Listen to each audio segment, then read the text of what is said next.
and welcome to Round Robin. I'm your host, Robin McCormick with the City of Hampton, and today we're going to talk about an effort underway to make Hampton easier to get around if you're on your feet or if you're on a bicycle, and make those connections. My guests are Alison Alexander from our planning division. Welcome. Thank you.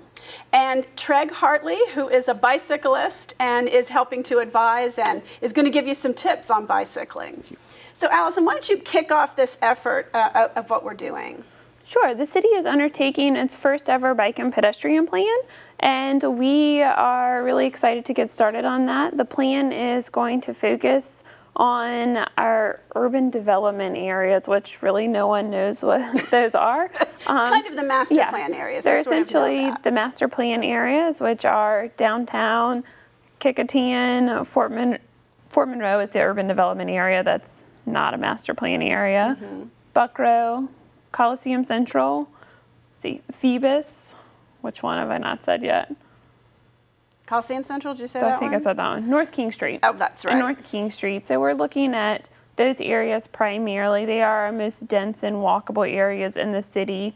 And the reason we have this focus area is because the plan is tied to some grant funding that we've received through the state's Office of Intermodal Planning and Investment, which is an office no one really knew existed, but we're really happy that they're giving us some money to That's great. to do this project. Now, how did you get involved in this, Tregg?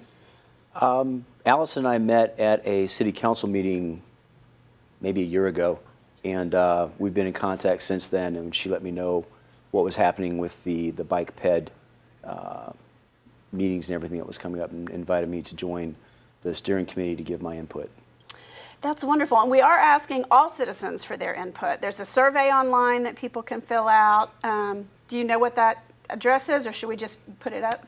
It's really easy. It's hampton.gov/bikewalk. And the survey is there, as well as some other information about the project. And as it rolls out, we'll keep putting more information up there so people Correct. can stay in tune with what's going on.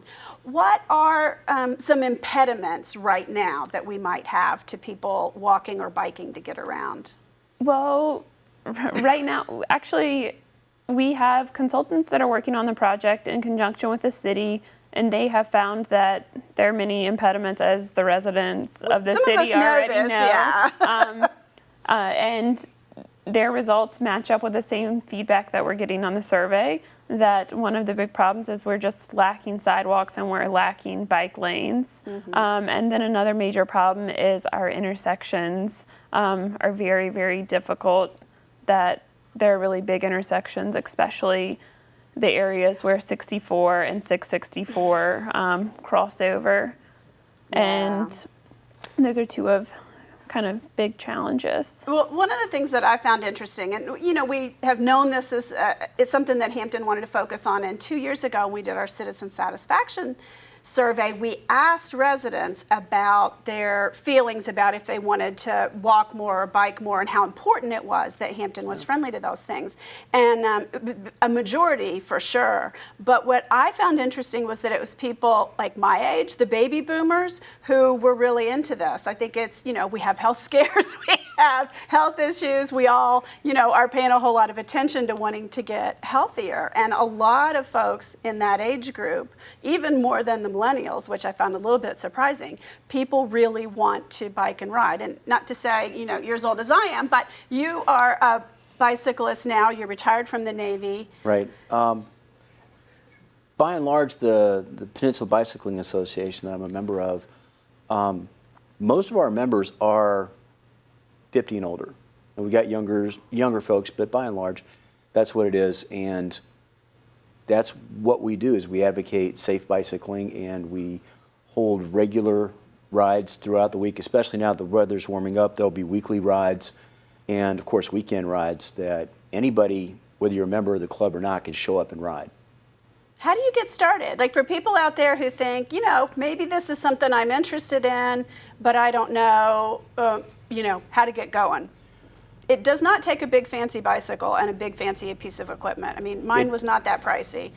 It was pricey. It doesn't take a lot. It depends on how much of an interest you have in it. My personal take is stay away from the big box stores. Go to your local bike shop. they can get you fitted for a bicycle that's right for you. Not everybody needs a carbon fiber racing bike. Right, you don't start there. Right. It's a relatively heavy steel touring bike. Part of the reason why I have the heavier, more solid bike is I'm 300 pounds. Okay, I break spokes on regular bikes. Right. I've got 28,000 miles on this bike and I haven't broken a spoke yet. So go to your local bike shop and they've got used bikes if you want something a little less expensive, and they've got all different styles and sizes. Yeah, I know. I went to Snow. I'm going to put in a plug for Snows in Phoebus. Been there for more than 100 years practically, and they did a great job. Ordered something for me. I have a commuter bike that I can wear a dress in because I don't have time to ride for recreation but I have to get to and from work. And so to me, that was a way to work in a little bit of exercise. And those are some of the goals of this plan. We know that we have different audiences, people that want to ride to work or need to ride to work, people that want to ride 28,000 miles, people that want to ride along the boardwalk at Fort Monroe or at Buckrow, and how do we meet all of those different needs? We have all of our cyclists and then also our pedestrians to think about, and how can we make the best connections in the city?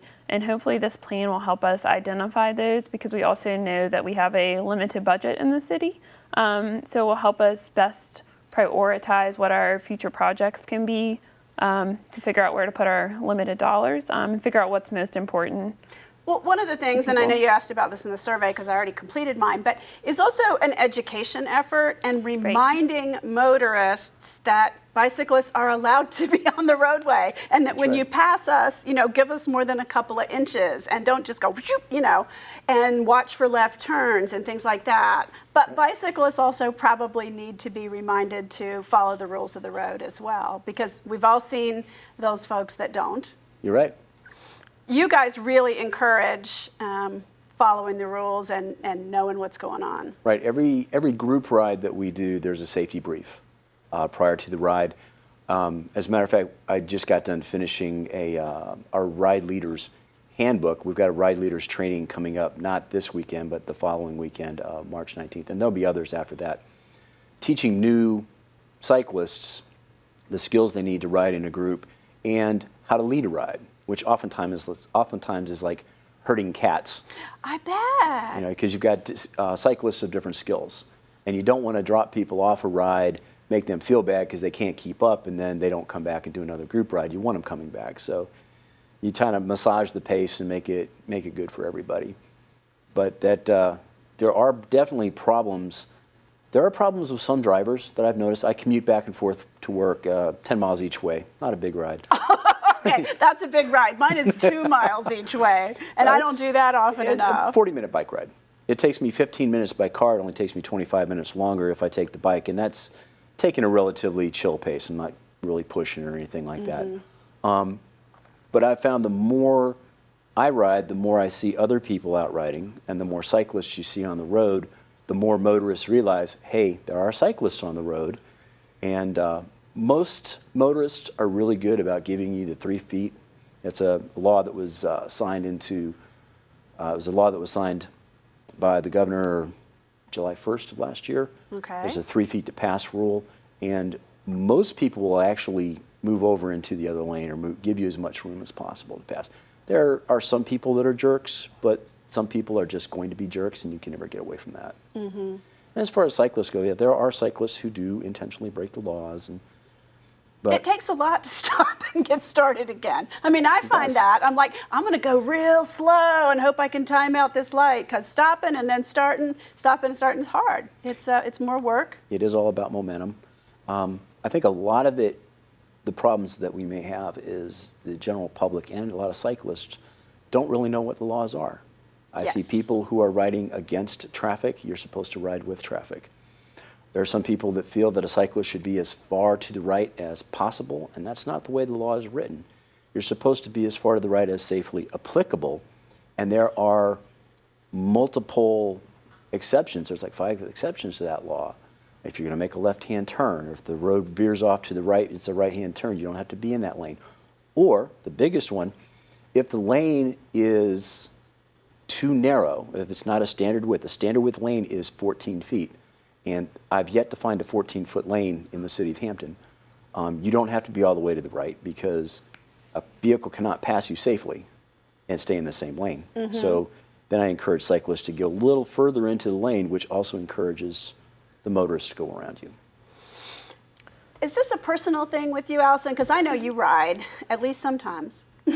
I do ride. Sometimes. I could also ride to work a little bit more than I do.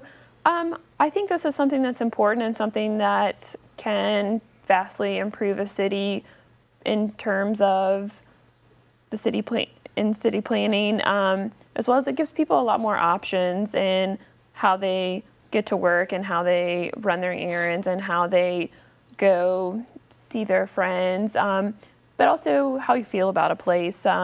People enjoy riding their bike. On a day like today, when I am sitting in my office, it's beautiful out, and I would love to be out riding my bike or walking. And we very much appreciate Tregg and his insight into the cycling world.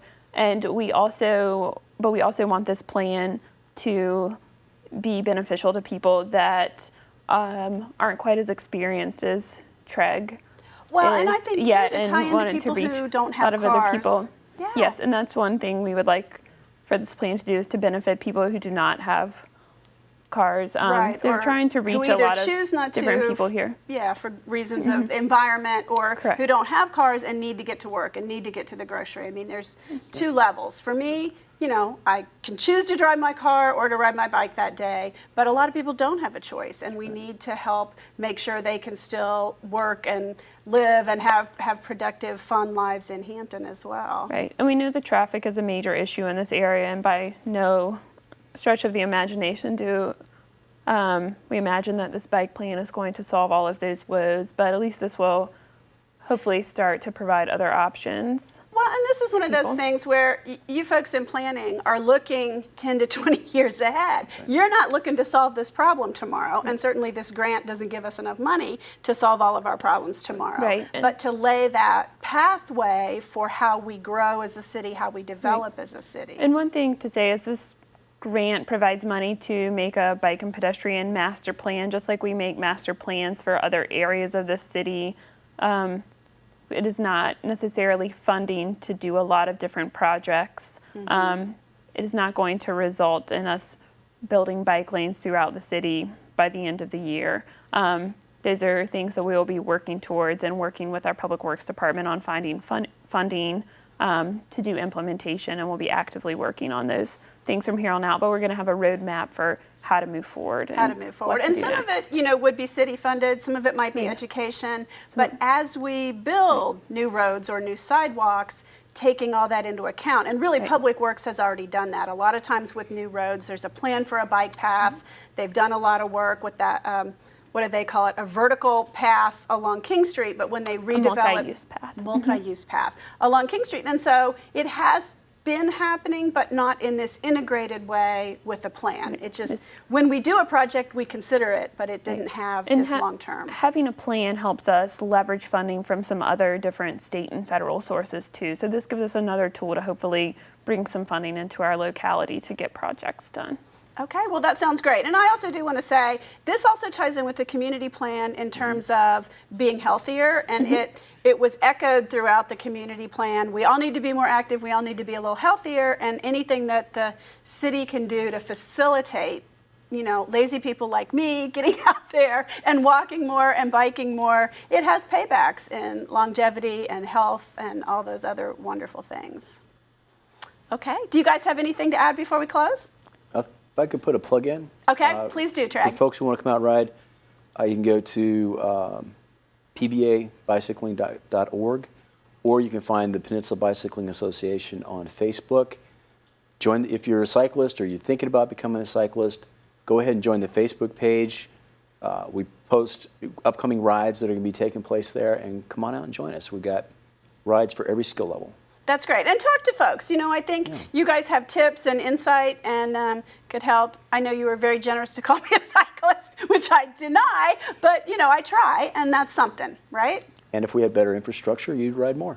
I hope so. Yes. I hope so. Well, thank you. Thank you both for coming. Everyone needs to go to hampton.gov/bikewalk and take the survey to let the city know about their biking and walking habits and needs. Right. And that this is important to them. It is. It's important. Take the survey and then go back to the page, watch for the survey results, stay in touch with the plan as it begins to develop.